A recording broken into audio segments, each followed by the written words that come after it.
poultry व्यवसादार दो tractor को तक दिया सरगी गति को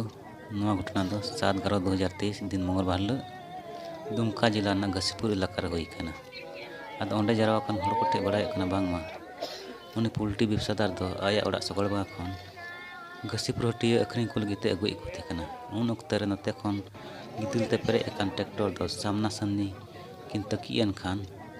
पोल्ट्री व्यवसादार दो अंडे बंगा तलायना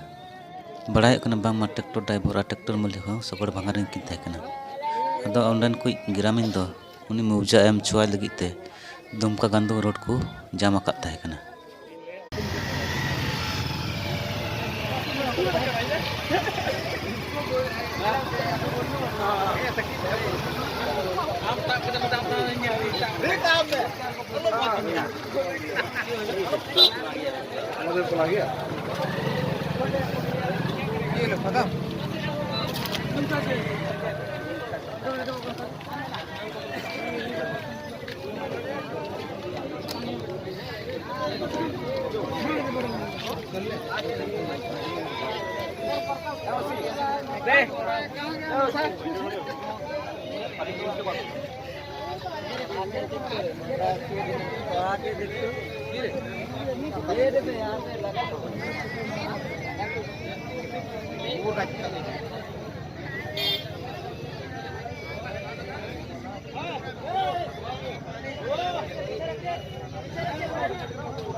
की बोलो रे